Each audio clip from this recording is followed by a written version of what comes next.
This is our lesson on positive and negative space.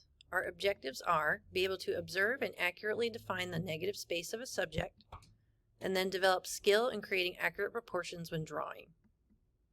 So we're going to explore space and shape a little bit. Our words worth knowing is negative space, the empty space around and between the subject, and then positive space, the space a subject occupies. Here are some examples of graphic designs that use a really nice dynamic balance of positive and negative space.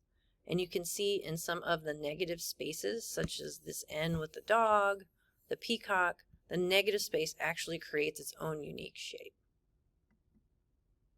So positive and negative space.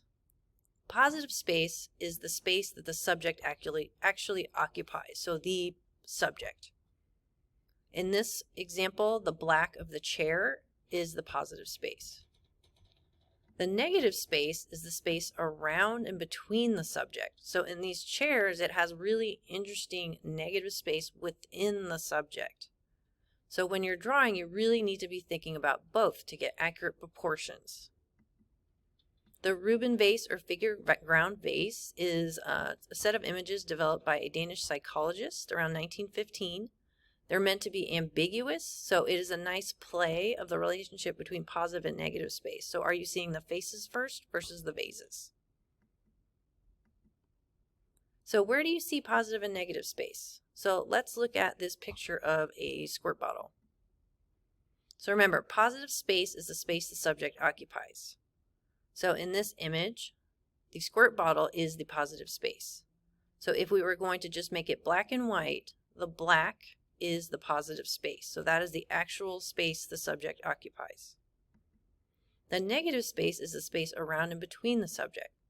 So in this image, all of that space around the bottle is the negative space. So in this image, the black would be the negative space. So when you're looking at drawing things accurately, you not only need to look at the positive space, like what the actual shape of your subject is, but what is the shape of the space around it, the negative space. Negative space is essential to creating a realistic drawing. In 2D artworks, you want a balance of positive and negative space to create a dynamic composition. What I mean by that is something that your eye goes around and really stays into. So this Japanese woodblock print is called The Great Wave by Hokusai. It displays almost equal balance between positive and negative space, and it also creates this movement. So this is a really good example of a dynamic composition.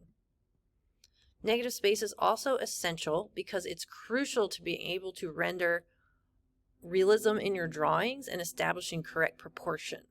So when you're drawing realistically, you want to pay attention to the negative space just as much, if not more, as what the shape of the positive space is. And if you do that, your drawings are going to be a lot more accurate. So you can use a viewfinder, a grid, you can measure with your finger or your pencil and make sure you get those spaces accurate. Last is shape. So shape is an enclosed space with a defined edge. Shape along with space are elements of art. So we have geometric shapes, which are math shapes. They have regular sides and edges. Then we have organic, which are irregular shapes, shapes that you would find in nature. So when you are looking at positive and negative space, also think about what type of shape is it? Is it geometric or is it organic? So your practice. The first thing you guys need to do is do the practice bike exercise. So you are going to shade the negative space and leave the positive space blank or white. Please watch the demo. And then the final project is we're going to be drawing an object from life. And you're going to be focusing on the negative space to create accurate proportions and accuracy. And then you are going to create a background design behind it. And there will be a demo for that. All right, I can't wait to see how much better you guys get in your drawings. Good job.